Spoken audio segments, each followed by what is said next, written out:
It's dangerous and it's frightening. Some people call landmines perfect soldiers. They're cheap to produce. They don't eat, drink, or complain. They're permanently on duty. And they never miss their target.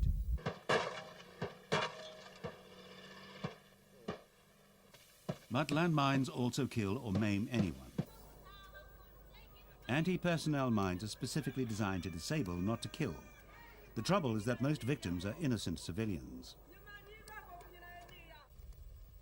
Military convention says mine layers should map the area to keep their colleagues safe and make eventual removal easier. But in many recent wars, neither side has bothered. Local people only find out landmines are around when they step on one. Thousands of civilians are disabled by landmines each year. The most dangerous places include Angola and Mozambique, Croatia and Afghanistan. There are so many landmines and so few resources available for demining that all measures are considered. This manual process is however very slow, very dangerous and very costly because of the human manpower that you have to use. So there are many ways to actually remove landmines, but because of the risk involved and the cost involved, we need to find ways and means to speed up this process. Dogs are excellent at detecting landmines. Like those used by customs officers for finding drugs, these dogs sniff out their target. They've been used in this way for years and have a high success rate. But some landmine sniffing dogs work from home. The company involved says it makes sense. This South African firm believes dogs are of more use inside than out. But they're the first to acknowledge the special and still not fully explained role of the animals themselves. They have a nose that is like no other piece of machinery or anything in the face of the planet. Their nose is so sensitive that it makes them ideal for this type of work. There's some studies going on with rats and bees and different things like that, but at the end of the day, the dog has been tried and true over and over and over since the late 50s to be able to discriminate things off and on with its nose. And we just take that hunting and sniffing behavior and exploit it to our purposes, and that is of finding landmines. Some dogs remain just outside Pretoria and never have to go on location, at least to sniff out mines. These dogs are reared in South Africa from breeds known to have a highly developed sense of smell.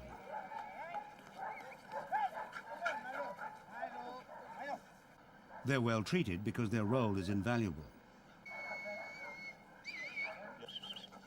After breakfast, exercise and grooming, the dogs commute to work at the analysis tunnel, where the particular smells of possible minefields will be brought to them. This is how it's done. These vehicles collect the air from just above ground level at sites where mines could have been laid. The nozzle of this hose houses a container into which the air is sucked and sealed, ready for the dogs back in the tunnel. The operators make use of a global positioning system, or GPS, to mark their location as they slowly traverse the land. That way they know the exact position from which any container full of air was taken. The same work could be done on foot, but it's more dangerous.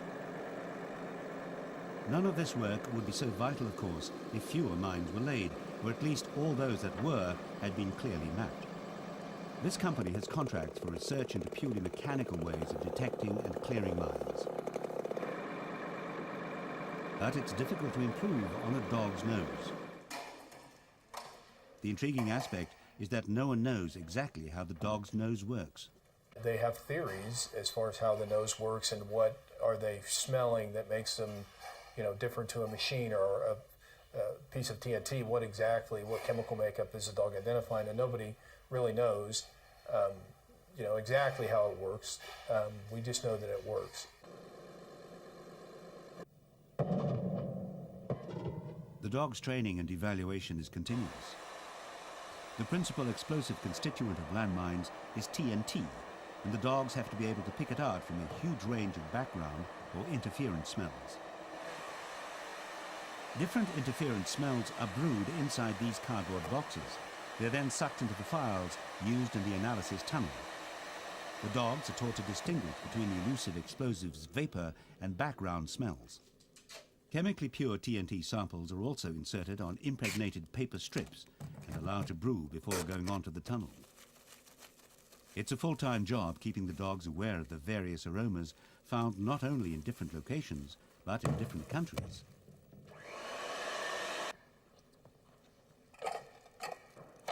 The company is constantly to be aware of what might inhibit the dog's success in finding mines. It is our challenge to make sure that when we train the dog and when we maintain its training, to vary the level of TNT from a very strong smell to a very weak smell, to make sure that he will point out to us every time he smells some TNT, whether it's strong or whether it's weak. If an area tests positive, dogs are still sometimes used to find individual mines when, for example, the armoured plated vehicles with steel wheels are not available.